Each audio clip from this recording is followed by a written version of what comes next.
So right message to the right audience in the right place at the right time. That's all there is to it. And it sounds incredibly simple because it is incredibly simple. We massively overcomplicate it.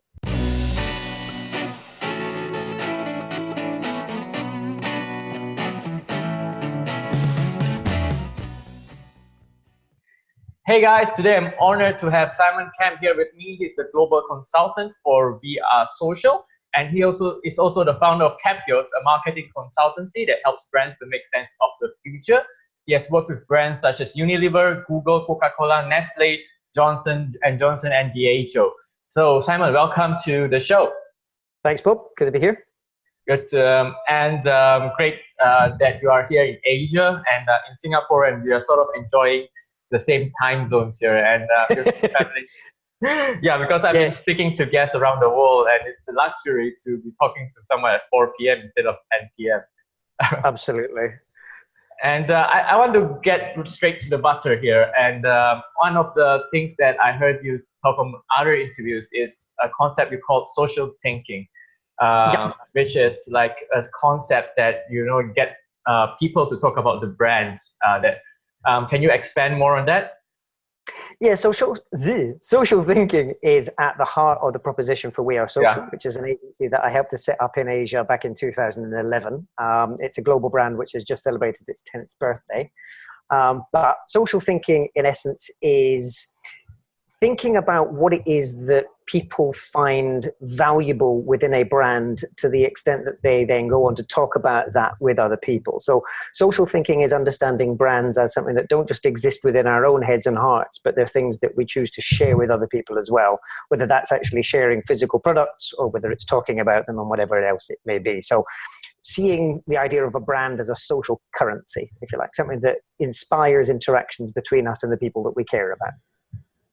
Amazing stuff. And a lot of times I heard you say that it starts with social listening, whether it's going onto Instagram and doing hashtags on research on hashtags or going on Twitter. Are there any, what's the importance of doing like social listening before you plan your content or your strategy? So if you're a brand and you want to understand more about what people care about and how you relate to their world, it's really important to actually do some research into what those things are. So I think a lot of brands, when they're building their strategies, they spend a lot of time focused on what it is that they want to achieve. But in reality, if you're going to succeed as a brand, you've got to find the sweet spot between what it is that you want on one side. If you imagine a Venn diagram with two circles, I draw this for you. So on one side, you've got what the brand wants, and on the other side, you've got what the audience wants. And in the little magic bit in the middle of that, where you've got what both sides want, that is where you get success. And I think the danger is that a lot of times brands have very little understanding, if any understanding at all, of what it is that their audiences and their consumers actually want or what they care about or what matters in their world. So social listening is a really straightforward way of getting started. And like you said, one of the easy ways to do that, if you've not got any sophisticated tools, if you don't have even a lot of time, something that I do quite regularly is just to go into Instagram, look for a very generic hashtag. So suppose I'm Starbucks, I would search for hashtag coffee. And you just look through the content, because the thing that's interesting about Instagram, if somebody takes time out of their life to snap a picture, upload it to Instagram, and then put a hashtag on it with particular topics, it matters to them enough that they've taken time out of their lives to do that. So if it matters to them to share it, it probably has value to them, and that is a really interesting insight from a brand perspective. Now, it doesn't give you the answers. What it does do is it gives you better questions that help you to identify higher value activities that you can do. But until you spend time researching and listening to what your audience cares about, you're just going to be guessing what they might want. So it's an awful lot easier to spend that time listening to them and hearing what they've got to say directly than it is trying to guess. I used to work for an American brand called Meet Johnson, which is like and I used to be I was leading the social listening project here in Asia, and the headquarters was in Kuala Lumpur, because the main market is still Malaysia, because for some reason, Singapore's birth rates are not increasing anytime. But we find, I used the social listening tool, and from the social listening tool, that's how we found out that insight that a lot of Singaporean moms actually got their product across the border in JB. That's what we went into forums and to blogs to find, what moms were talking about. And it was very interesting. And you plan out and you understand the concerns, because like milk powder is a very sensitive product, goes down to the quality. We found out the concerns and also the behavior of like moms in general. And to add to what you're saying, one of the tools that I sometimes use is Quora, especially for business to business, is to understand the questions that people have when it comes to a brand or a certain issue. Yeah. I think questions are a really good place to start. So this is true whether you're a B2C company like Mead Johnson, or even if you're a B2B company. The more that people have questions that they're asking directly, the more you know that it matters to them. And I think whether it's something as straightforward as looking at things that people post to Twitter or Quora, or whether it's doing something a little bit deeper and diving into those sort of in-depth forums. I mean, you mentioned social listening. So one of the bits of work that I did a few years ago was analyzing social media conversations about schizophrenia. So an incredibly deep, very complex subject. And at the time, the brands that we were talking to didn't necessarily think that social media would be an appropriate place to be analyzing conversations around a condition like schizophrenia. And yet we found some incredibly rich insights into the reasons why people weren't adhering to their medication sort of schedules.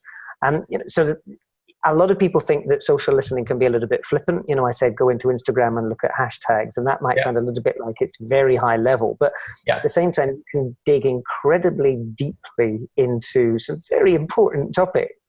I think it's probably a good time to bring up another slightly sensitive topic at the moment here as well. I mean, we've had an awful lot of stuff in the news recently about fake news and about meddling in elections around the world. And a lot of that has been based on a fairly sophisticated form of social listening as well. Obviously, there's a lot of social talking at the other side of that from various parties that either distribute fake news or whatever else. But I think what's really interesting is that much of that activity has been driven by a fairly sophisticated piece of data collection, analysis, and then interpretation. It's unfortunately being used for some very emotive subjects, and I'm not going to necessarily say that I approve of what it's being used for. But if you look at things like Cambridge Analytica, I mean, we're talking about some incredibly sophisticated construction of models using data here, and sadly it wasn't being used necessarily for the benefit of the audience. It was being used for the benefit of some unscrupulous players. But the possibility clearly exists. If we have ways of collecting this data and then structuring it and then analyzing it so that we can understand what people care about, the possibility does lie there for us to be adding a lot more value as brands. And I think that's why I get very excited about this. The more that I know what the audiences that I want to engage care about and what matters to them, the greater the chances are that I can deliver that to them. So whether it's you doing things like going into Quora and reading up about what mums in Singapore care about and why they're going across the border, I'm assuming that's going to be because that Singaporean concept of kiasu must get the best possible deal. So they're going across the border to get cheaper versions of the same product. Right the way through to what is it that the electorate in the next European country to be messed with on an electoral basis. You can collect that data and you can model it and you can interpret it. It's still going to come down to how sophisticated your modeling skills are. Amazing. I think at the same time, it's a hugely valuable skill, which unfortunately is still very underrated. My take on the Cambridge Analytica, we're talking about something controversial here, is they combine psychographic data, for example, with your Facebook ID, so that they can show you very relevant ads. But when people ask me about that, I said, whoa, that's outrageous. How could people be doing that? I said, it's not an issue of the methodology. It's a great methodology. Like McDonald's could do it and give you like a burger that suits your psychographic profile. But no one is doing it. But what they got, they use that data and use it against people's permission for their own users or whatever. But the methodology is completely amazing, and it was like anyone could have used it, but unfortunately it was like for political purposes. Yeah, and I think that's the weird bit, isn't it? If it had been used to add value to me as the audience, I would probably have had a slightly different reaction. So instead of showing me all of these useless adverts that have very little relevance to what I care about, but they've been shown to me just because I am a middle-aged white guy living in a certain particular location, it's like, really? Is that the best you can do for targeting?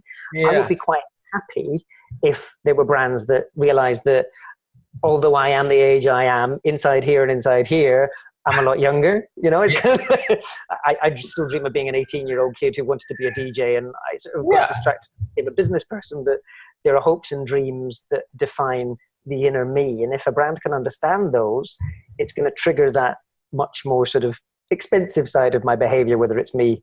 You know, the sort of the classic example of this is that the majority of Harley Davidson motorcycles are sold to men in their 50s who are having a sort of post-midlife crisis, and they're sort of desperate to recapture some of their youth. And I think there's an awful lot of opportunity for brands to understand that the slightly more inner behaviors that guide what we do rather than the demographics that so much advertising targeting is based on. So yeah, whether it's listening to what people are saying specifically or whether it's using a variety of that data to understand more about my motivations, I think we're squandering an awful lot of opportunity as marketers by not taking advantage of the tools and the data we've got at our disposal. One of the things that you say a lot is that brands should be part of the consumer's conversation, which is, I completely agree. When I work on brands, just to give you an example, for the past 3 years, I was working on like Southeast Asia's biggest spa brand as the digital marketing. So I was always part of people's conversations. We're going in and engaging with people in certain locations. I found that very useful for getting like customers. But what I find is sometimes it's a challenge for marketers to get brands part of people's conversations. But the best way is to create an amazing product. So if an amazing product, directly people talk about it. But sometimes it's a challenge.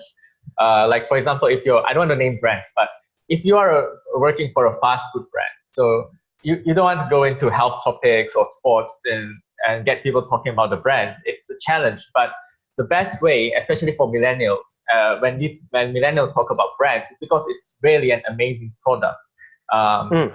Any thoughts on that? Yeah, so I think a lot of the time brands want to be the conversation. So they want people to talk about them. And I think this is one of the great mistakes of marketers, is that they're incredibly egocentric and selfish.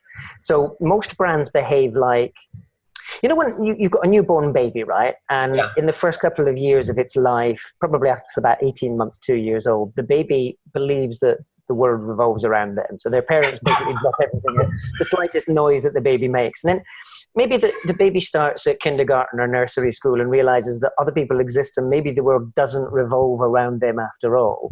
And I think that an awful lot of brands are only just arriving at that stage now. They suddenly realize that the world is not just about them. Sadly, the vast majority of brands still believe that the world is about them. So they believe that social media engagement is basically, they are the 18-month-old baby and the world is their parents that will drop everything for them.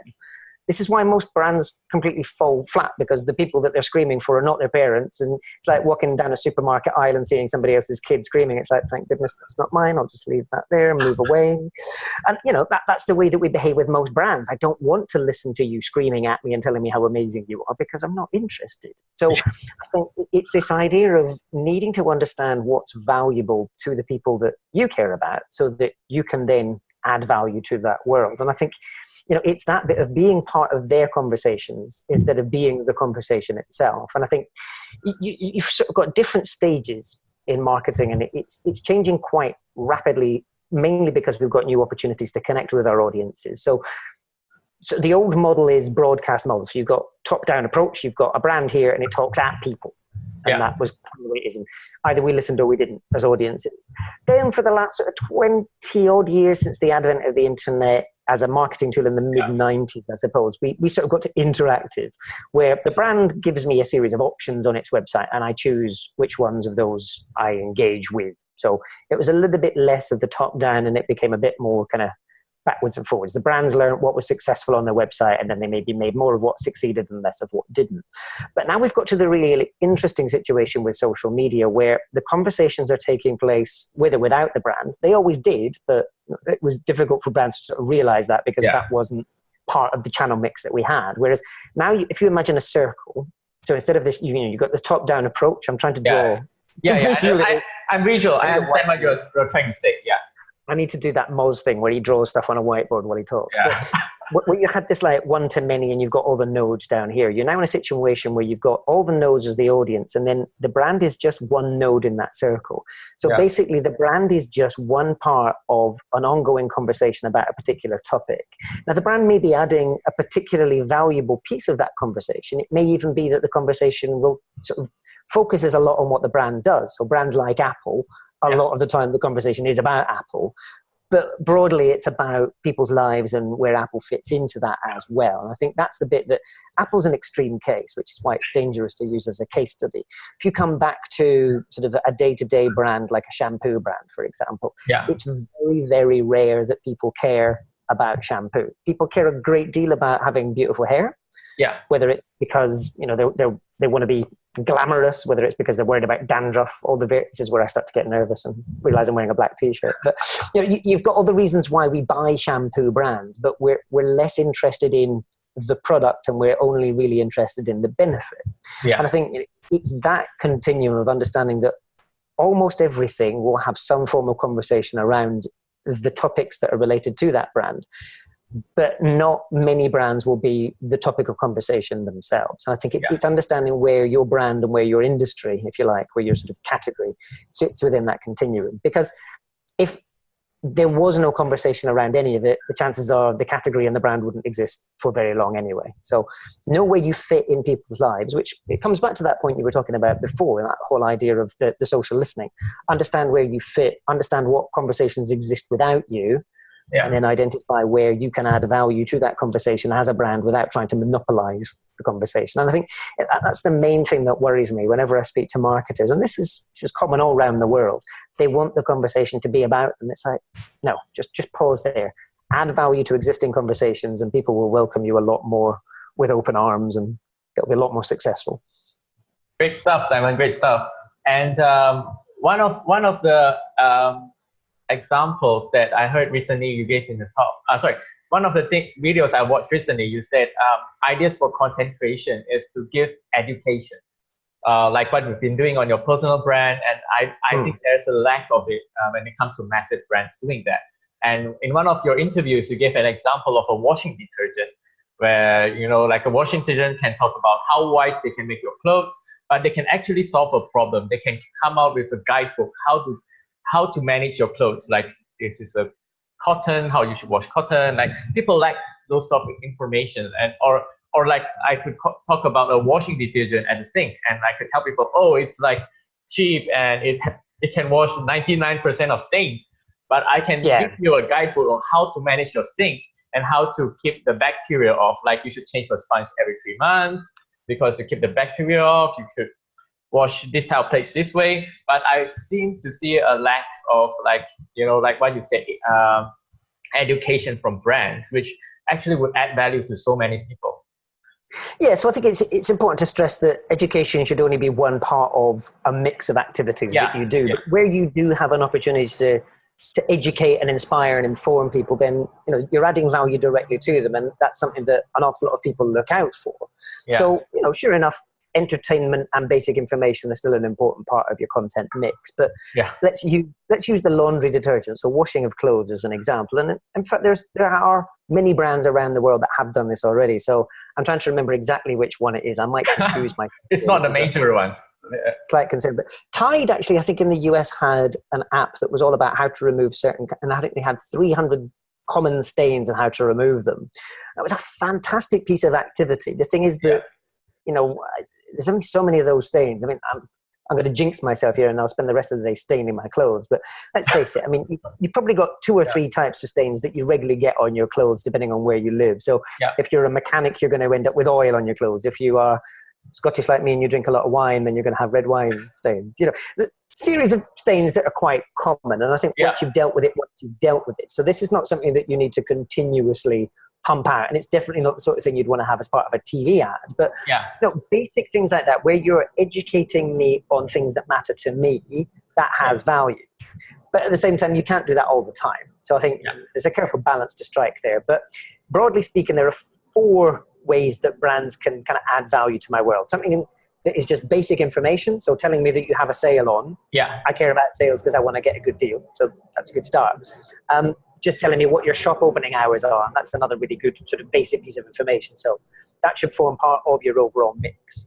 You've then got entertainment, which seems to form a really sort of disproportionately large part of most brands' marketing mixes. So, I'm a sort of, if you look at what Tide did during the Super Bowl, I think it was this year, where every ad is a Tide ad. I mean, they disproportionately invested in entertainment.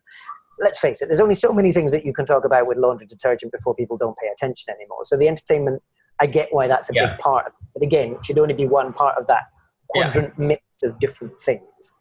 Then you've got inspiration and education, and those two things are often sort of interchangeable depending on what it is that you do. But the example that I always give here for inspiration is I love to make music in my spare time. I'm a very nerdy electronic musician, and I'm always trying to learn about the latest gadgets and the latest tricks and techniques of how to make better music. And there are literally thousands, if not tens of thousands of videos on the internet teaching me how to do clever things. And, I'll spend my weekend watching those. And as a regular sort of consequence of watching those videos, I'll buy bits of kit, whether it's a piece of software, whether it's a keyboard controller, because it's inspired me to be able to do things that I care about. Now, if it just had an advert saying, new piece of kit that does stuff, I would have ignored it. But because it's helping me to do the things that I care about, I pay attention, I'm emotionally involved. Once I'm emotionally involved, there's a much greater chance that my wallet comes out and money is exchanged. And then, the education piece is sort of the most extreme end of that. So sometimes inspiration is simply a case of saying, you can do this, look, I've done it. And I go, wow, I want to learn how to do that. And then I go and find the education. So across those four different things, if you are, if you're a brand in almost any category, you want to be trying to balance those four different sort of approaches to delivering audience value. But it's always it's the audience value that you want to seek first. Yeah. When you were a teenager and you were learning about how to be, maybe it was younger than that, but you were learning how to find your place in society, and you were saying what makes somebody popular. One of the things that always comes top in what makes a person popular is generosity. Yeah. We know this because the reason, it's ironic, the reason that generosity is so successful as an approach is because most people are selfish. Right? So we like generous people because it means we get more stuff for free.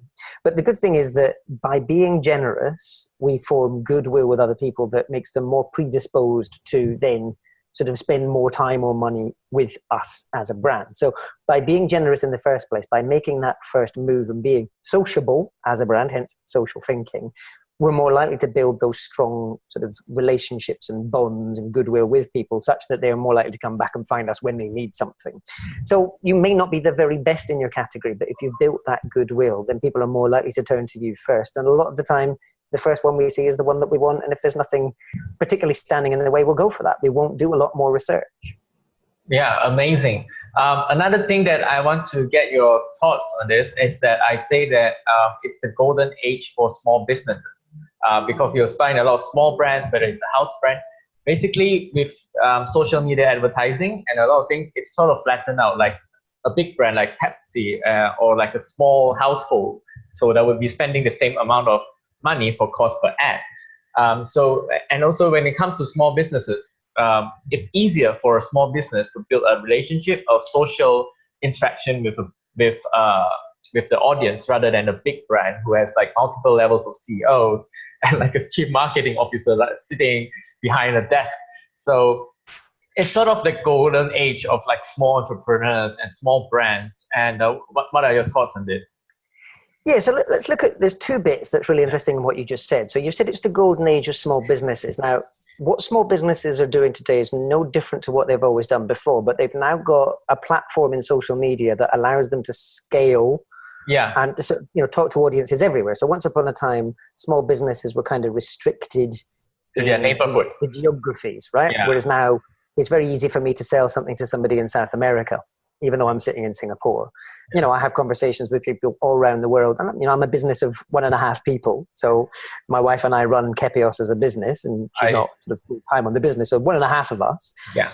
And we then managed to reach out to the entire world from our small sort of home office in Singapore, which is amazing. But if you flip that, right, here's the interesting thing. The reason that small businesses usually have an advantage in situations where they're sort of growing their businesses is that they're able to dedicate more resource to engaging with their customers.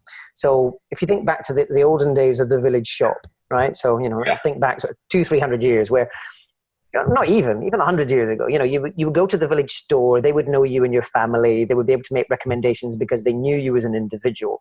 That got lost in the world of mass marketing in the supermarket. You might have known the person that was at the checkout, and you would say hello, but by that time you'd already got all of your groceries and it was a bit late for them to influence you, except for that bar of chocolate right next to the checkout, right? But the interesting thing is that with the advent of things like social media, big businesses can scale the other direction. So they can bring more of those one-to-one conversations back into their marketing. The difference is that they become so hung up on reaching as many people as possible with exactly the same message, because they've sort of got indoctrinated with this mass media efficiency model, and they've forgotten that efficiency and effectiveness are two sort of sides of a balance. So they've gone really, really heavily on efficiency, and they've lost effectiveness as a result. And the reality is that things like social media allow us to bring that balance back. We can deliver effective one-to-one communications, but at much greater scale. And other people can be part of those conversations if they choose to be as well. So yes, it is definitely a golden age for small businesses that want to expand and to broaden their geographic and economic reach. But at the same time, exactly the same benefits could play for big businesses if they took that sort of small business mentality. And this is not about those wanky terms like agility and all. Just forget all of this hype. This is just basic human psychology. Your customers always want to feel valued. And one of the easiest ways to do that is to recognize that they have motivations, needs, and desires, and that you want to satisfy those by giving them what they care about. And one of the simplest ways of doing that is having a conversation with them. So one of the things I keep talking about recently is banks. What fascinates me is that banks think that things like Facebook bots are a way of replacing call centers. No, absolutely not. Do not replace, because the reason I phone my bank is not just to get something fixed. That's a resolution, which I need, but I'm fairly confident that I'm going to get resolution of a problem. What I really want is recognition. What I want is my bank or somebody at my bank to say, I'm sorry, we messed up. We recognize that you've suffered as a result of this. And, I had a conversation with somebody at my business bank the other day. They had added $1 charge onto a transaction that I'd made without any reason for it. Now, it's $1.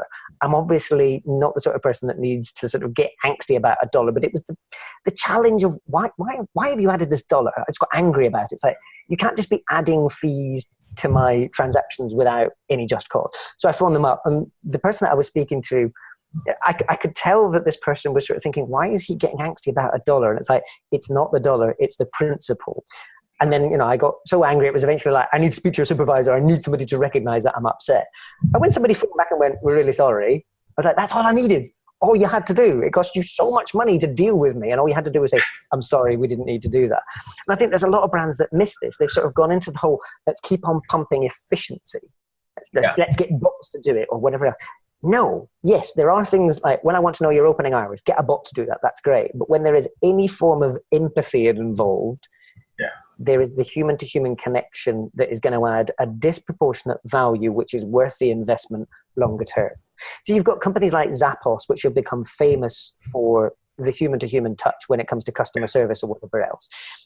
Most businesses miss that because they're looking for efficiencies and economies of scale. Those matter. They're really important. And the internet, ironically, delivers those better than any other kind of technology ever has. But because of that, and because they're available to anybody now, whether it's a small or a big business, the competitive advantage is now the empathy bit that only a human, so far, can deliver. AI might get to the stage where it's empathetic as well. Something I talked about recently. It's coming. Yeah. Empathy is a learned response. So sooner or later we'll get there. But it's a lot further off. And therefore, in the short term, empathy is a competitive advantage. I want that as a massive, I want big brands to have that on their walls at marketing conferences, because they need to remember it's all about people. That was a bit of a rant there. Sorry. I'm great. I love the rant because it shows like your thought process and like what you're thinking about. So I just want to rant on. So I'll give you another question related to that. Because recently I did a LinkedIn video, okay? So my barber asked me for advice on Facebook. Bob, you've been doing Facebook marketing, can you give me some advice? I say, I give. And how much do you cost? I said, you can't afford me, but here's some advice. I said, go to your Instagram location tag and engage with the people in the community, like, comment on their photos, and they'll show up at the shop. Secondly, look at who has the best reach in the community, like somebody of 20,000 followers, 10,000 followers, get them to a shop. And then thirdly, do Instagram advertising. That goes to our Facebook ad thing. But anyway, but I can't do that for a bigger brand. Like, you can't go to a big FMCG, like fast moving brand. And I sort of have the thought like that how do big brands find their voice again in the social world? Like, how do they become more humanized to interact with people? Yeah, so this is a big challenge, and it's one that every big brand faces. Is once you get to a certain size, then you lose that sort of understanding of exactly who it is that you're dealing with. But I think that's part of the problem. So you've got two, I suppose, paths at the moment in digital marketing. On the one side, you've got the P&G and Unilever marketing leaders telling us that targeting hasn't delivered them the benefits that they expected, and they're going back to mass marketing. And some of this relates to the sort of the stuff that was in Byron Sharp's How Brands Grow book, which is an absolutely essential read for any marketer out there. If you've not read it, you've got to go out and read it right now. So plug, and Byron, I'll take my commission on those extra sales. Thanks very much.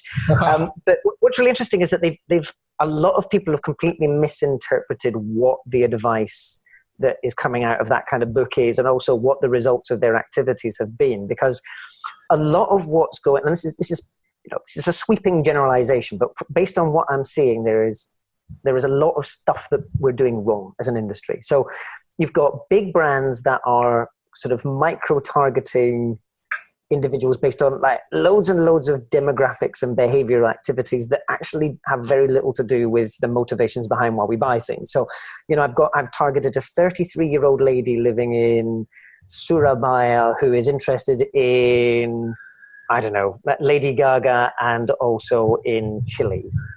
And I've decided that I need to show her a particular kind of detergent ad, whereas her next door neighbor, who is actually quite a similar person, I need to do a completely different ad because X. And it's like, you're missing the very basic, obvious human elements of this.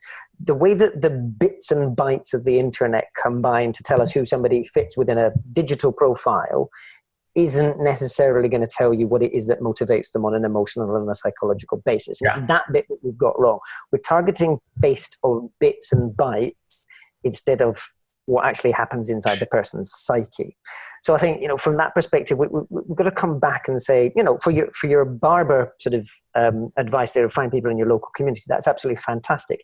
If you're Dove or if you're Pantene, or you can't do that, right?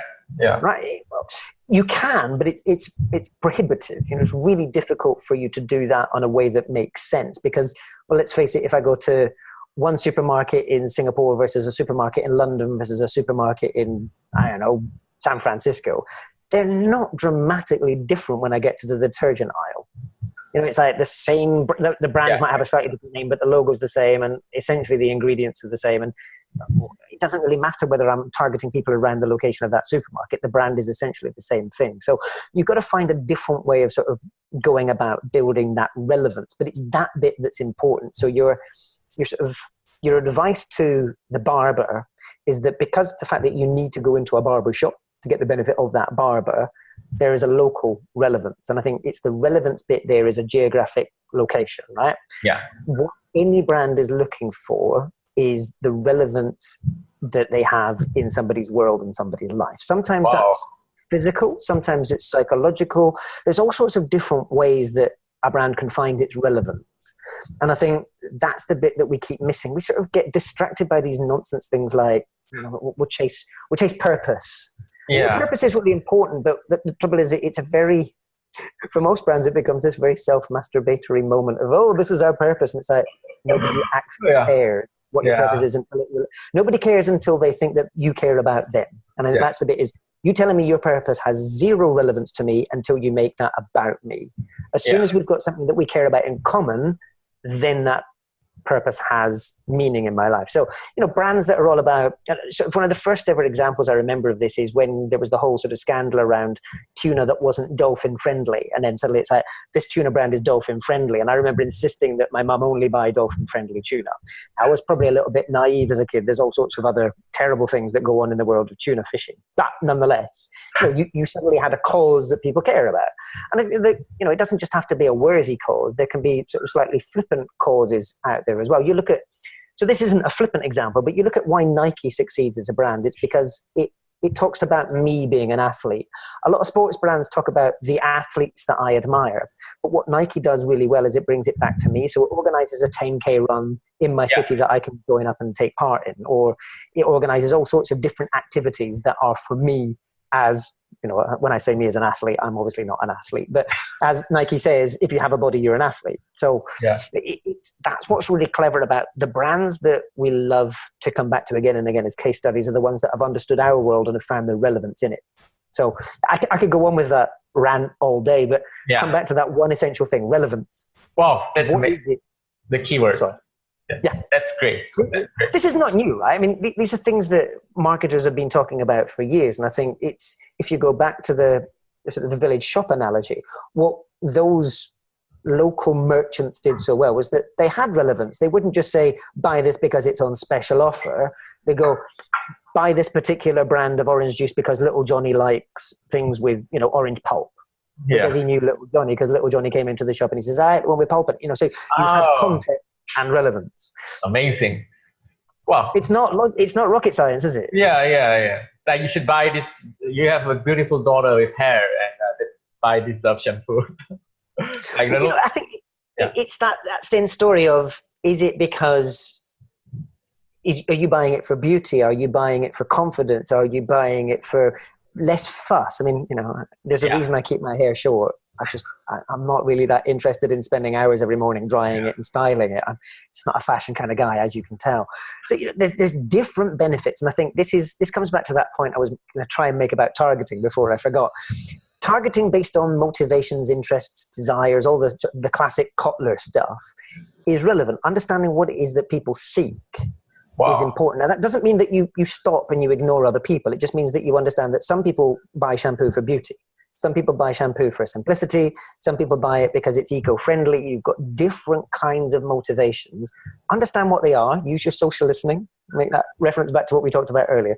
Understand those motivations and create slightly different variations on your messaging to cater to those different interests. The product may be the same, but just give different messages to different motivations because not everybody cares about the same stuff.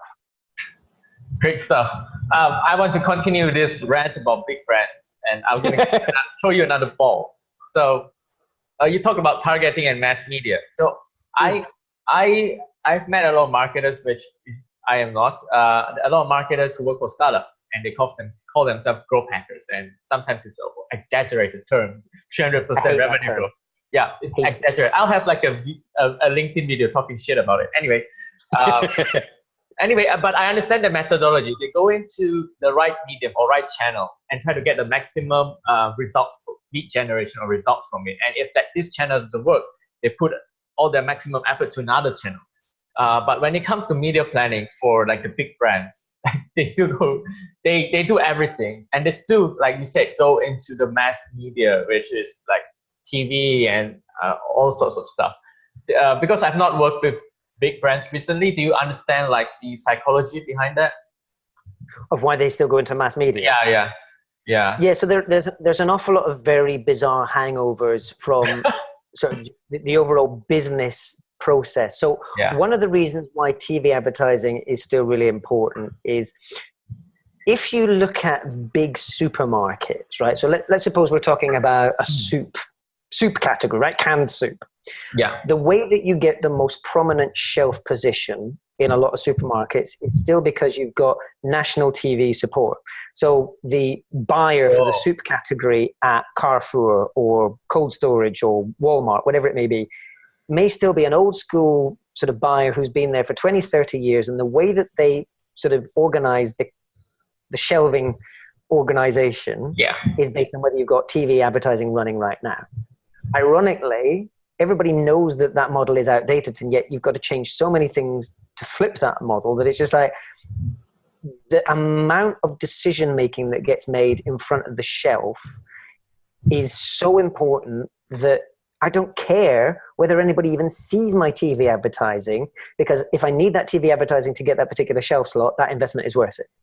So even if nobody even sees that ad on TV, I've used an investment that delivers a benefit. Now, this is what's crazy, right? Because this is money that is absolutely being used for the wrong things, because the supermarket can do things differently, the brand can do things differently, and ultimately the consumer would prefer just to get like 5 cents off the tin, right? I mean, it just makes more sense the way. So there's all sorts of different reasons why. And you know, don't get me wrong either. There's an awful lot of brands. So a really good example of this is like beauty products, well, sort of everyday beauty products, personal care products that are targeted to teenage men, right? This is one of the dirty secrets of the category. So let's suppose that I'm talking about body wash for teenage boys, right? It's being marketed to those teenage boys so that the brand is desirable, but in reality, their mum buys it when they're at the supermarket. And therefore, ironically, the TV advertising that is being shown while the mum is watching, and I know that's an incredible sort of gender inappropriate bias story, but let's just go with this because it's, this is how the planners are thinking about this, and that's why it's broken. So you've got the mother that's watching her shows, primetime TV still, because she's still a TV kind of person, and she sees these ads and she thinks, oh, that's relevant to the world that my son lives in. She's at the supermarket, she sees it and she buys it, right? So that is actually a legitimate use of budget. Now, whether or not it's what the average marketing consultant would be thinking about when they're making recommendations of this, that's the problem, is that we get distracted by advertising is created by an advertising agency that only looks at advertising. Whereas an awful lot of the decisions that get made from mass brands, especially in FMCG categories, need to be the full 4 Ps. So we're looking at distribution strategy is probably the most important element, because if you've got huge amounts of TV advertising but the product isn't available, all of that advertising is completely wasted, right? So front of shelf, right place, right time. All you need is to trigger recall at the right moment in front of the shelf and job done. So this whole idea of efficient and effective marketing is not efficient and effective advertising as a standalone activity. We've got to take that much broader kind of view of the end-to-end process, not just for the consumer, but also for the marketing team that we're trying to help. And I think, you know, you speak to the average marketing director and they get so frustrated because their advertising agency comes back with all these great ideas of all these activities that they could do. But immediately after they've had the meeting with the advertising agency, that marketing manager has to go and deal with an out of stock issue. Or they've got to, you know, the advertising agency comes up with this great idea about how to change packaging, but they fail to realize that in order to change the packaging, they would have to change the entire factory of how to make these products. It's like, it's a great idea, but it's fundamentally flawed by practicalities. And the whole thing about a mass brand is it's built on efficiencies and economies of scale. So there's ideas, and then there are practical ideas. And, you know, we've got to get better as supporting the marketer in their overall world. And that doesn't mean that we have to become experts in supply chain if we're in advertising, but we at least have to understand the marketer's reality. So, yeah, I think, you know, it's very easy for us to, you know, I do this regularly, so I'm sort of being hypocritical against myself even here, but it's very easy to get caught up in the perfection of how to deliver the ideal Facebook strategy. But Facebook is the tiny, tiny part of a big overall mix of how to deliver effective marketing, which includes, is the price right? You know, something as basic as that. So let's not get distracted. You know, marketing and brands are a collection of everything that we do over time. And if we're going to do this properly, we need to see that as a holistic kind of model and not just these standalone activities. Being on social media is not going to solve all your problems. I think this is one of those things that people need to remember. No, well, the number of marketers that come to me and say, what should I be doing on Facebook? It's like, what problem are you trying to fix? And then there's like blank look of, just tell me what I should be doing on Facebook. And it's like, you don't go into the doctor and say, give me medicine, and expect them to know exactly what's wrong with you and know how to diagnose it and then cure you. You've got to talk about symptoms. You've got to address specific problems, right? So marketers that are listening to this, number one thing, know what the problem you're trying to fix is, and then go to somebody that can help fix that problem. Don't take a problem that is a distribution problem and go and speak to your ad agency about it unless the ad agency really can help you with distribution.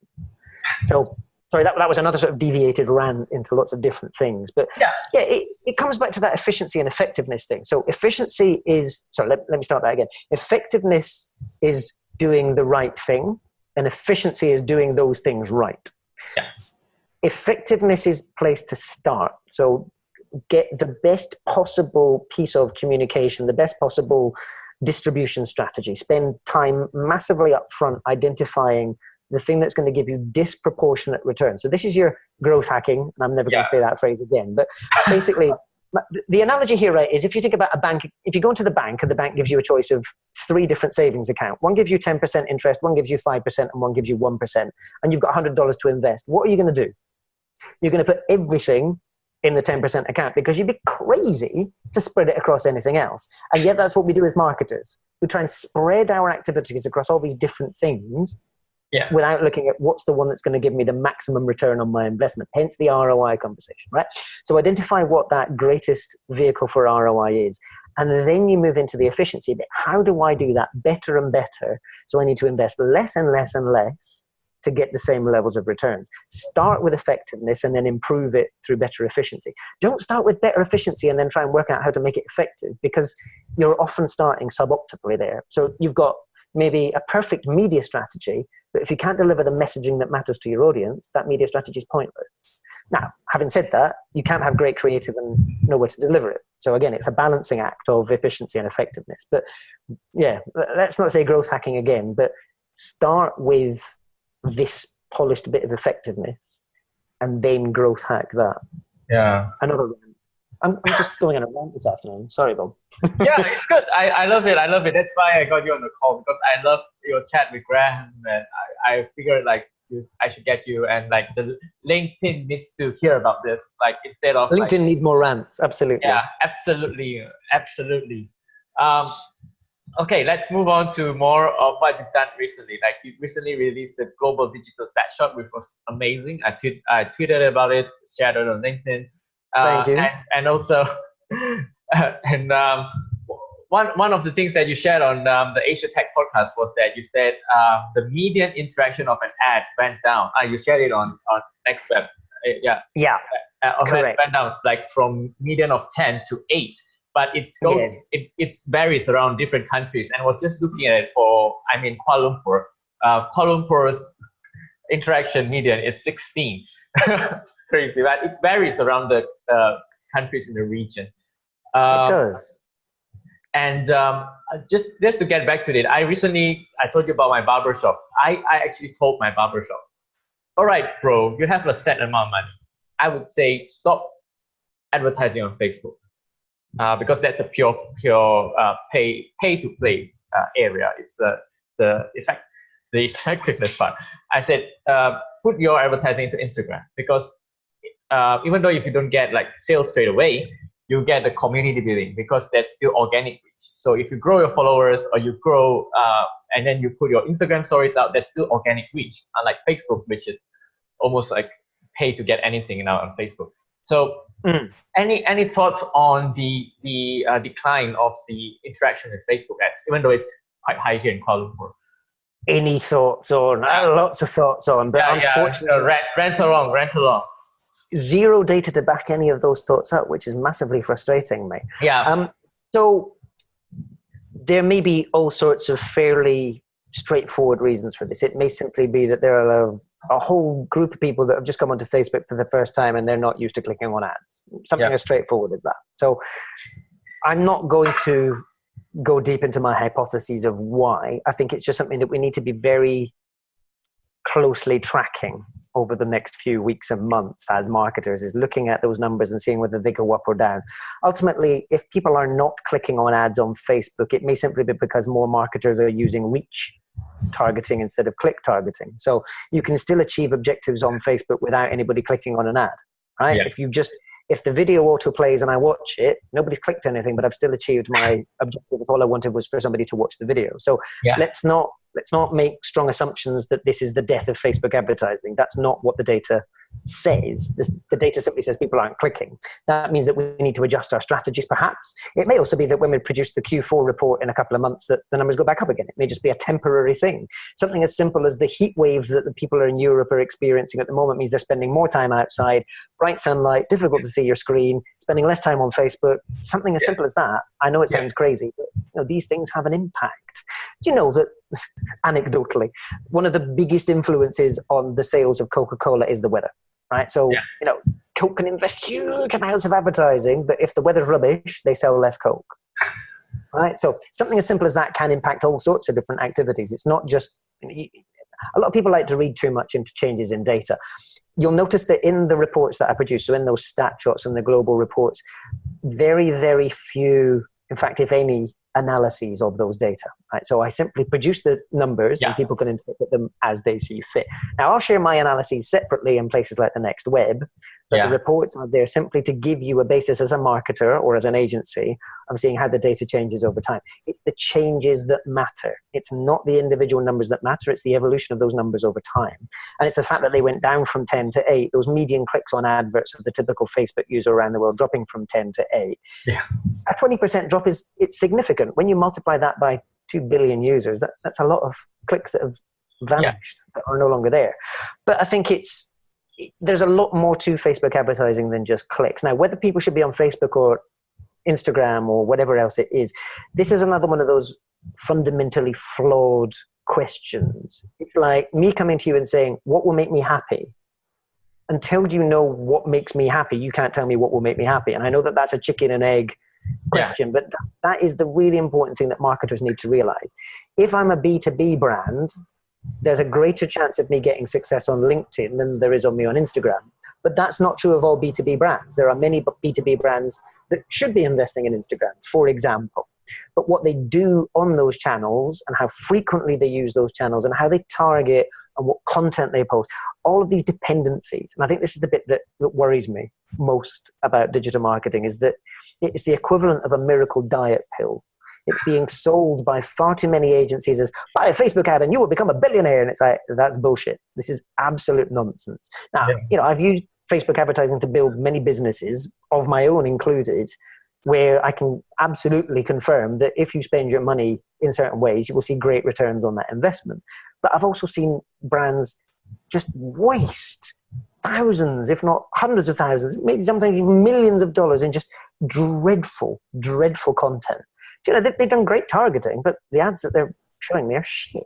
And it's like, no amount of polishing a shit is going to change it. They just take a TV ad and put it on Facebook most of the time. But if the TV ad is great and it's suitable for the context in which I see it, that's okay. But you cannot assume that because you've created... And the other thing is, was the TV ad any good in the first place? I mean, the number of TV ads that were wrong for TV... I mean, you remember this from the days when we used to watch TV, because now we only watch Netflix and there's no advertising on Netflix, right? This is another big... Sorry, I'm going to go off on another rant here, but this is another slight danger, is that the people in advertising agencies, whether you're in New York or in Nepal, the vast majority of people that work in advertising agencies live in a very small bubble that is incredibly similar wherever you are in the world. We watch the same shows on the same platforms. We refer back to the same select few ads that won at Cannes as our benchmark of success. And somehow we think that the ads that won, which were for a shampoo brand in Brazil, is somehow going to be relevant for a car brand in Tokyo. And it's like, I'm really sorry. I don't buy into that. There is great creativity, and we applaud it as a really creative piece of marketing, but that's more appreciating an emotional piece of content than it is about something that delivered great effectiveness for the brand. I don't dispute that in that particular example, the shampoo brand in Brazil delivered great results for the brand in Brazil. But it's very difficult to then translate that to another brand elsewhere. I'm sort of mixing up all sorts of thoughts here and not delivering you anything concrete, haven't I? Yeah, it's good. It's good. So my key takeaways here: you cannot take a learning from one brand in one part of the world and automatically assume it's going to work somewhere else in a different category. The other thing is, just being on Facebook or any other platform isn't the answer. It's finding context and relevance and delivering that. So right message, right people, right place, right time is almost a massive cliche in the industry. And yet we now have tools like programmatic, like social media targeting, that allow us to not only understand what that message should be. If we're social listening, we know what people think today and what we want them to think differently. Right? So let me dig into that a little bit more deeply, and I'll come back to the other three. So, sorry, you can tell my mind's a bit. Messy, right? It's good. It's good. I'm like that. It's good. Right message. All advertising, in fact, almost all marketing, but especially advertising, its core purpose is to change people's thoughts and emotions from what they are today to what we want them to be in the future. So that could be reversing something or it could be reinforcing something. So you might think that this brand is not suitable for cool kids in their 20s, and I want you to think that this brand is suitable for cool kids in their 20s. Something as dead straightforward as that. Your advertising, your marketing, all your activities need to deliver a message that changes it from A to B, right?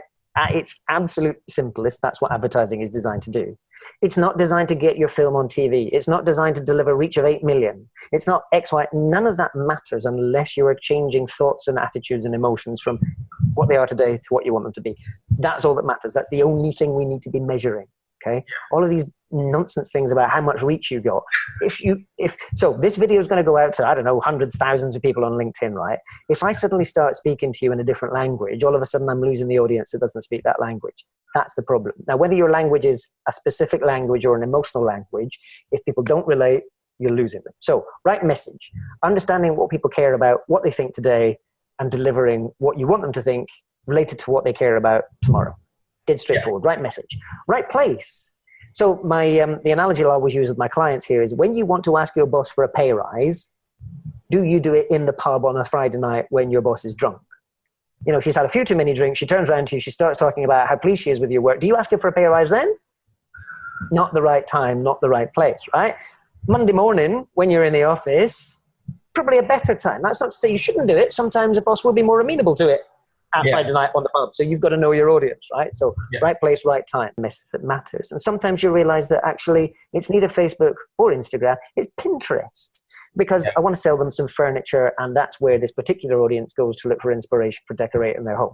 Now, it may be a very niche, small audience, and it may just be one very small part of their life. But if you know your audience, if you spend time listening and tracking what they care about, you'll know where those things are. So it's not about, are you going to be on channel X or Y? It's right message, right people, right place, right time. So I don't know why we have to complicate it, right? Yeah. It's great. Very good stuff. And my experience as a practitioner when it comes to Facebook advertising, I think that's where a lot of insights come in. If you don't practice it, you get a lot of data, you don't know what it means. One of the things you said in one of the interviews is that you said Asia is largely a mobile first area, community. So I have had lots of success running Facebook advertising in Malaysia and sometimes in Singapore, but a lot of success in Indonesia because I think the cost of ad price and the interaction is very high in Indonesia. It's because I think one of the reasons is because they are mobile first community. They went past the economic requirements to get a desktop, so straight away. You can find the same behaviors in South Asia as well, where people in Bangladesh or India are mobile first. That's why engagement on Facebook advertising and ads, it's very, very high. Any thoughts on that? Yes, I think we probably need to stop talking about the idea of mobile first, because the vast majority of, in fact, I think pretty much everybody in the world now is mobile first when it comes to activities as a consumer. I think anyone below the age of 20 is mobile first. Yeah, because they absolutely. Mobile first. And, I still use a desktop for work every day simply because I can't quite run PowerPoint on this yet, and sadly most of my life is still in PowerPoint. But I think, if you look at the way that people shop these days, so let's take e-commerce as an example, and there's data for this in the report that we just published, looking at how people shop on mobile versus how they shop on desktop. They often combine the activities and they do slightly different bits. So, it might be that if you're going to be doing a big shop like your weekly groceries, you might want to do that, I don't know, it might be on the sofa with a tablet instead of a phone or with your desktop, for example. So I think understanding the context in which people are shopping is really important. So there are things like, I might, just earlier today, I was putting on my shoes and I realized that they were damaged. I was like, I need a replacement pair of this particular pair of sneakers. So I got into the taxi just to, because I put my shoes on, left the house, got into a taxi and I started looking for a pair of sneakers. Now, if I'd found them, I probably would have just bought them straight away and had them delivered. But when I'm looking for a piece of kit for my music studio, for example, I might sit down and spend a couple of hours researching it, and I might do it on a big, on the computer that I actually use for my music stuff. So everything is going to come back to this, builds on the conversation we were just having, right place, right time, right? Comes back to context and relevance to all that kind of stuff. So the advertising that we produce and that we then deliver to our audience needs to be sort of in the context of what that journey looks like. Are you the kind of brand that is looking to just build awareness or to build sort of brand recognition over time? In which case you can do that across multiple devices over time. If you are a brand that is looking to drive conversion right now, you're going to need to understand the context in which people are likely to convert. I'm not going to buy a car straight from an Instagram ad unless I already know way loads more stuff from previous interactions, right? It's very unlikely that I'll see an advert for a nice new car today and I'll click on an ad and I'll go ahead and get my credit card out and drop in Singapore 100 grand on a car, right? Yeah. Just not the way that, yet, that's not the way that our brains work. Whereas if you offered me one for one on, so Grab, the ride hailing people, for those listening outside of Southeast Asia. So Grab is a sort of, it's a bit like Uber for people that don't know.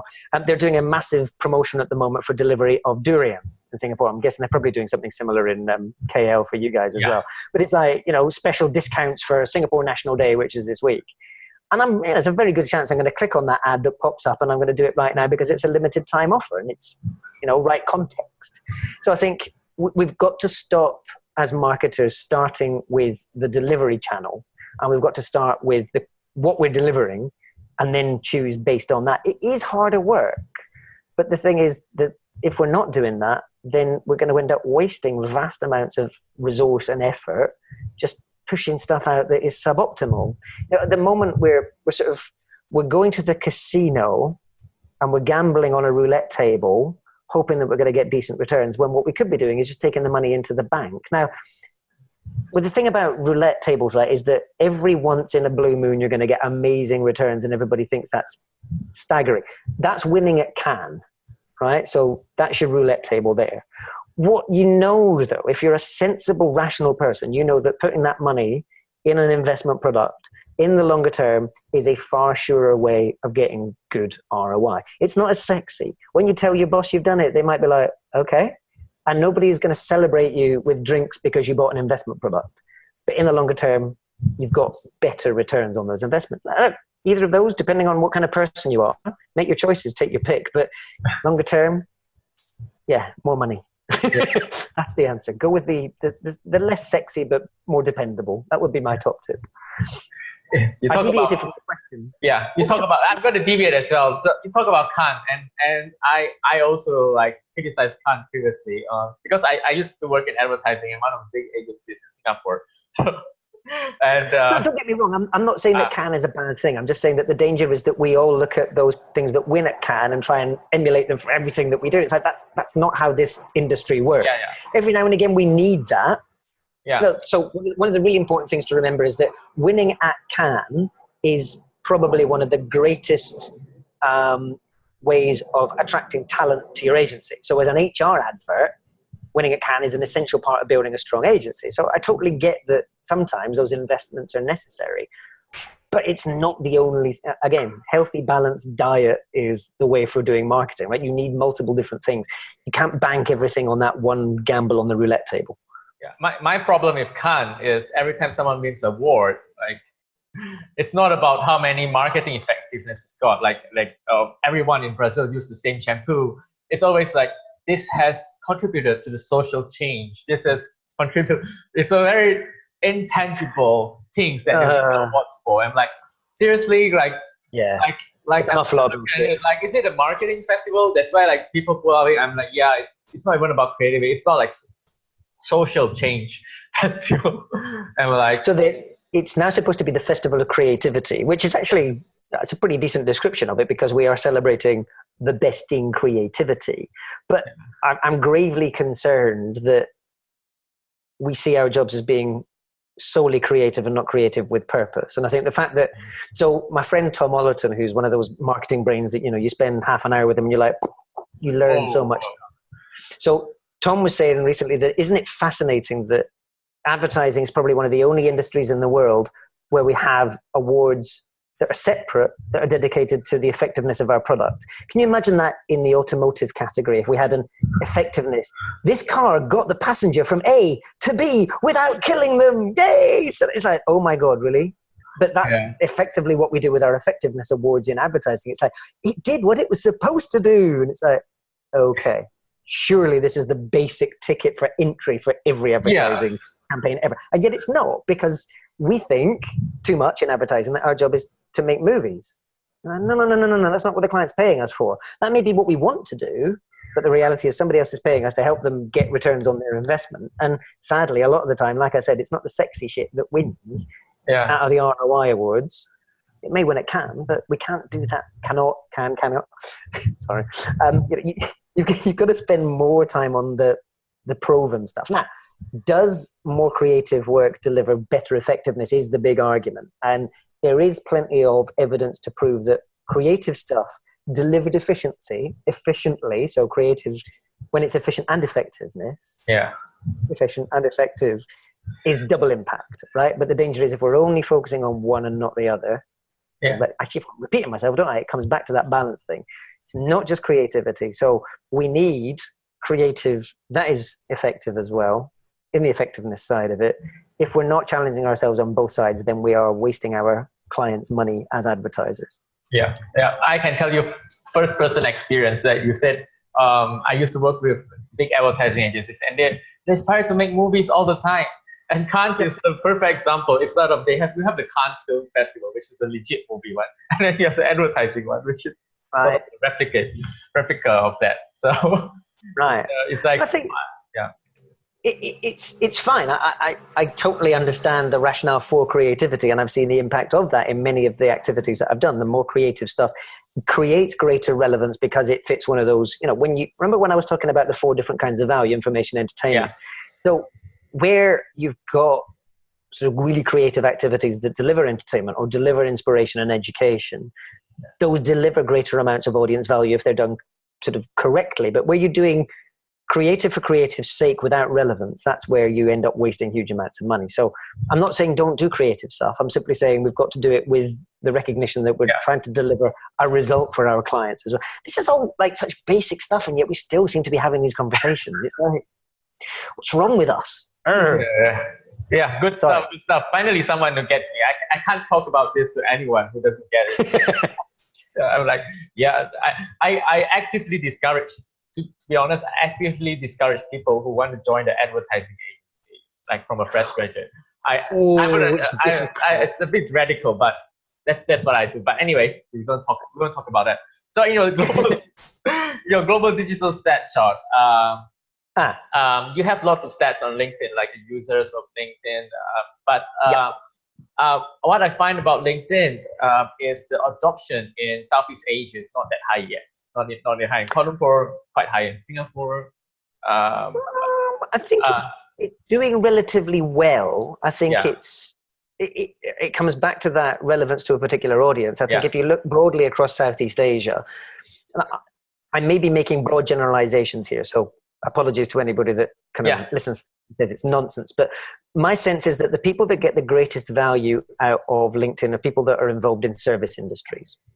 When I say service industries, you may work for a manufacturing company, but you work in HR, which is the service bit of, so people that are in any kind of service activity will get greater value out of LinkedIn because it's about human relationships, right? That's where services fit. So people like you and I that are selling services on LinkedIn find it very effective. And I think you'll find that across an awful lot of developing nations, it's not, the services part of the economy is not as developed as it would be in, say, the US or wherever else. So the stronger the services component of the broader economy, the more likely you are to see more people active on LinkedIn on a regular basis. That's a generalization, but that's my read of the data. I see.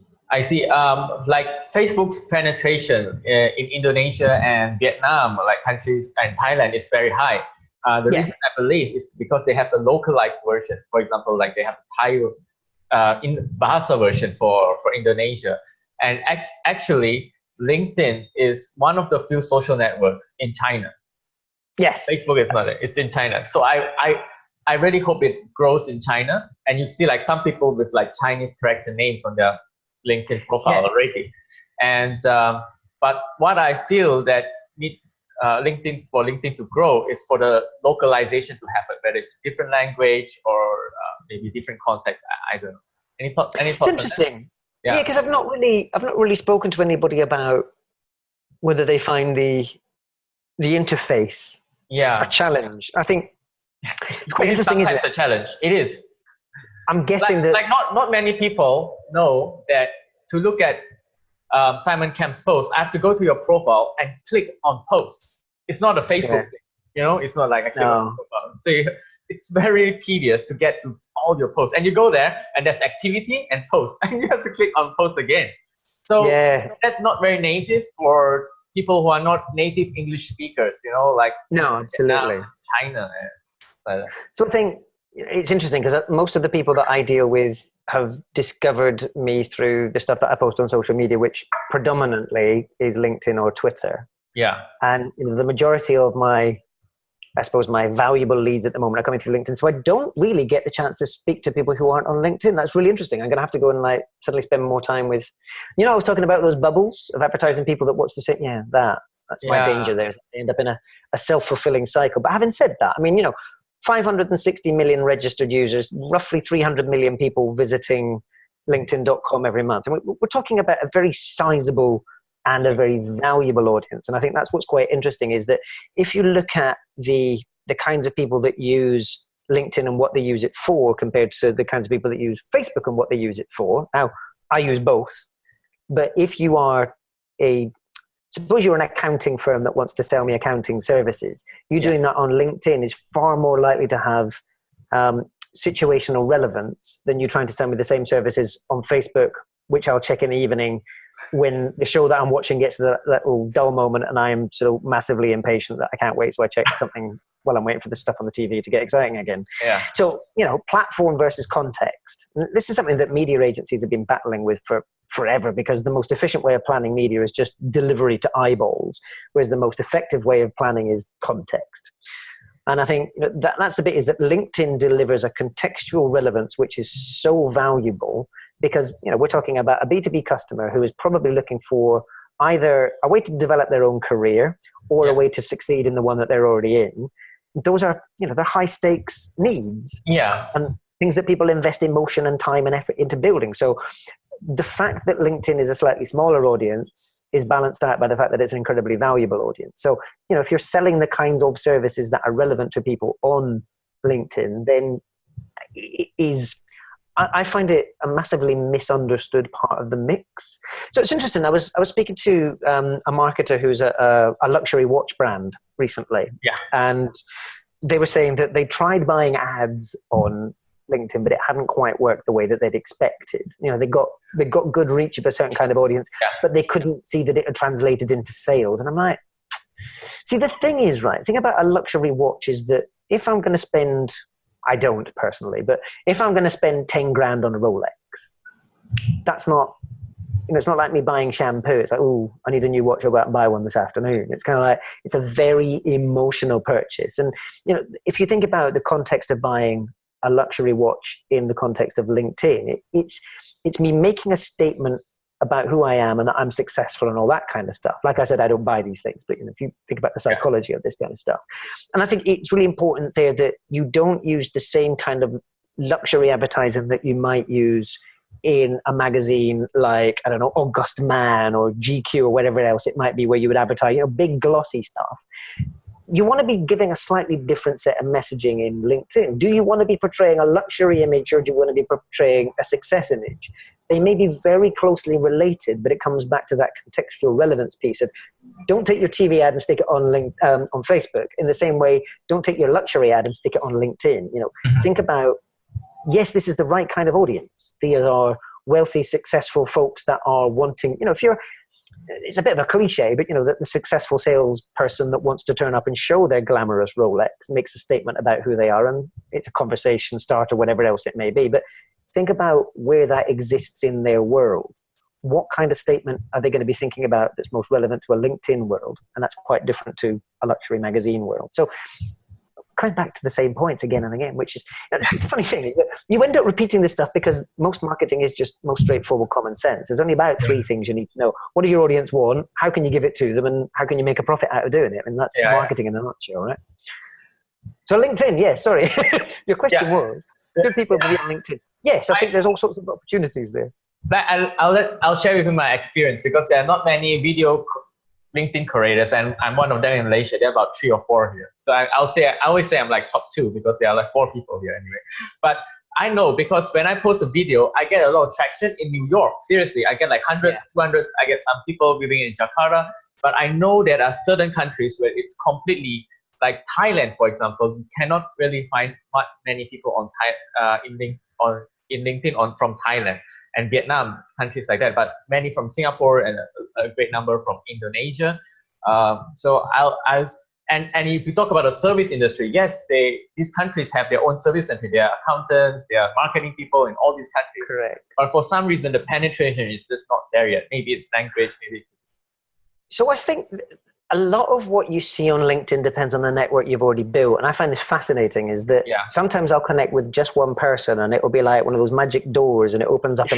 So you know how on LinkedIn they've got these things where it's like people you may know, and it gives you suggestions of people you might connect Second connection. Right. Yeah. And that's the magic. Is sometimes you just connect with one person. So this has happened to me recently. I spend a lot of time building my network on LinkedIn. It's like it's a dirty secret, but you're inviting all of these people because you want to see what content. Are you a premium account? Are you a premium? Yeah, you are. I'm not, actually. Don't tell LinkedIn that. They know it's the golden. It's the golden logo on. It's not me, because I'm Scottish. We're just incredibly tight. I'm going to be racist against myself here, but no, I think let's not get into that, because it's a can of worms. And I love LinkedIn, so I don't want them to get disappointed. Yeah. But looking at the people you may know thing. So, I'll go in there usually every couple of days, and I'll actively invite people that I think we could share value with each other. Yeah, so me too. You've got those people that just try and build their numbers. Yeah, that's going to destroy the platform for you, because if you've got people that are in industries that have got nothing to do with you, you might occasionally get some interesting stuff. But for me, understanding the latest developments in die cutting manufacturing technology, I'm a bit like, it's not going to help me day to day. So, I want to cultivate a network which is in some way related to the kind of work that I do. So most recently, I've been connecting with an awful lot of people at consultancies that are looking at the future of medical equipment, because I'm fascinated about the changes in interfaces for technology. So I want to understand neuroscience, because from my perspective, that's the future of, instead of looking at screens, we're going to have technologies that work direct with our brains. The only way I'm really going to understand that is by knowing the latest cutting edge technology. And that's the kind of stuff that these people are sharing on LinkedIn, right? So my feed is full of all sorts of very bizarre stuff that I'm carefully cultivating. But every now and again, I'll connect with one person, and then I'll notice that the mix of people in the people you may know section on LinkedIn suddenly changes. So you were saying you don't see many people on there from Thailand or Vietnam. Just over the last few days, I've suddenly seen huge numbers of people in Thailand in my people you may know. Okay. So, you can check the latest data in our report if you want to know how many registered users there are in each of those locations. You're right. I mean, proportionate to overall population, these countries don't have as high penetration compared to somewhere like the US, for example. Yeah. But having said that, and I don't mean this with any sense of judgment, so this is not saying that people that aren't on LinkedIn are in any way inferior, but higher value audiences, if you are a services individual, are the ones that will be on LinkedIn. So I don't want to be reaching 100% of the Thai audience. I want to be reaching that tiny fraction of a percent of the audience that's interested in buying my services, and maybe a slightly broader audience that will influence them. So, there may only be a few million people on there out of a country of 65, 70 million people. Yeah. But if they're the few people that I care about, then that's great. And I think what's really interesting is we talked about podcasting just before we started recording this particular show, and you were saying that you've been tuning into the stuff that I've been doing with Graham on the Asia Tech podcast. Graham and I talk regularly about the number of listeners that we get to our shows. The reports that I write and I publish on SlideShare, I'll get 6-7 million viewers of those a year. And then we'll put out a podcast and we'll get a few hundred people listening. And, from a statistics perspective, I'm kind of like, oh, It's not as good numbers. And yet the funny thing is that I'll probably get the same number of inquiries out of a show on the Asia Tech podcast that gets a couple of hundred listeners as I will from a report that I put out that gets a couple of 100,000 viewers.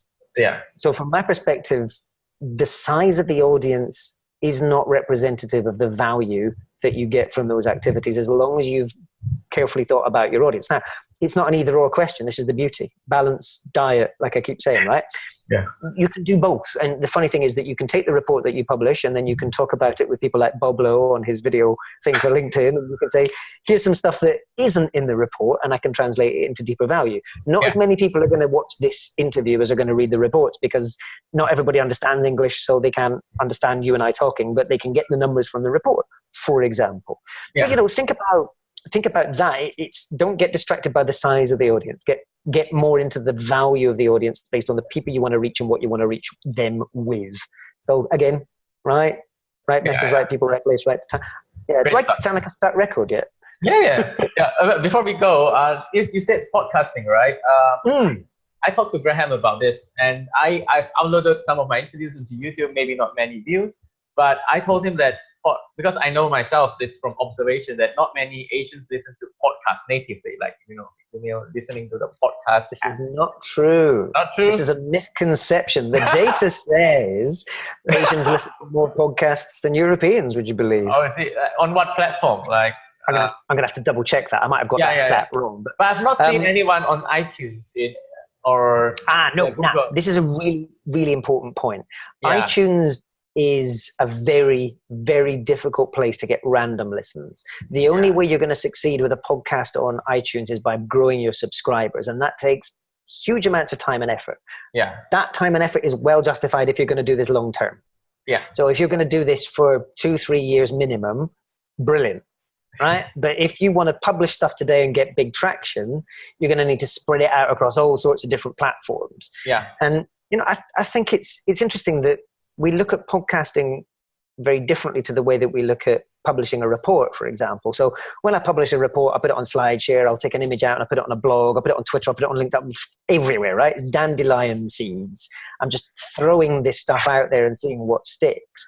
Whereas with a podcast, it's like, you deliberate for ages about what's the best hosting and publishing place. It's like, just get it out to as many people as possible. And I think, it was really interesting you saying you'll publish it on YouTube and you'll get not many viewers. So I had a similar experience. So I started doing a series of videos last year and I published them on YouTube and they got a few thousand views. Published the same exact video on LinkedIn and it got tens of thousands of views. And it's like, this is really interesting because the delivery mechanism on LinkedIn, because I spent so much time building my network on LinkedIn, I've got a built-in audience. And so it goes out there. Whereas on YouTube, because I'm starting from scratch and I've got 0 followers, you've got to start.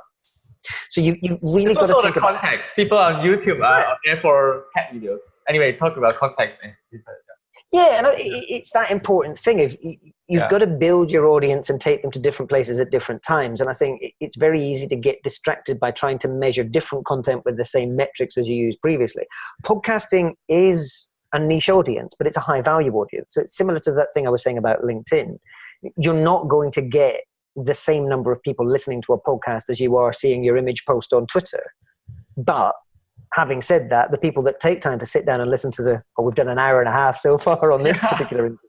Right? But the people that are going to take an hour and a half to listen to what you say are deeply involved and probably very interested in the topic.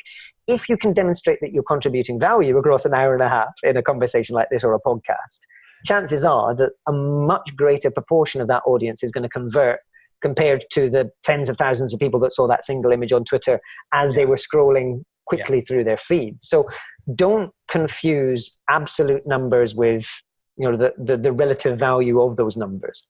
Cool, Simon. Last question, because we've been on this for a while now. We have. So you've done marketing across the world, obviously. What is the uniqueness of marketing in Asia? What's the social cultural differences when you market in Asia? Is it different in a way? So you've sort of given me the answer and the question at the same time there. So marketing is the same everywhere you are in the world in terms of the basic process. Understand what people want, understand how you can deliver it to them and achieve what you care about. So those three things. So my Venn diagram that we started talking about at the beginning, what you want as a brand or as a person, what your audience wants, the overlap. That's marketing. Having said that, what people want is going to change even between, you and I live in similar parts of the world, but we're very different, even though we work in very similar industries and have similar interests, right? This is the essential thing. So the fundamental process is the same anywhere you go. The way that you implement that process and the kinds of people that you're dealing with will change every minute of every day, even if it's the same person. What I want today is different to what I wanted yesterday. Yeah. And if you are a sophisticated marketer and you can track that, maybe not quite to that level of day-to-day changes, but if you can track that, you are much better placed to succeed. So the very, very basics stay exactly the same, but you want to be as curious as you can be to understand culture, individual motivations, relevance, like all these things become a massive sort of people-watching, curious psychologist. Implement that process, and it doesn't matter where you are in the world. If you're interested in your audience, you're much more likely to succeed. So yeah, don't get distracted by what people tell you. Marketing is always the same, but the audience changes. All right. Thanks, Simon. It's been a great chat. I really, really enjoyed this. So much insight and so much deep information. So thank you so much, Simon. No worries. Thanks for having me, Bob. Good to speak to you. Yeah. Cheers.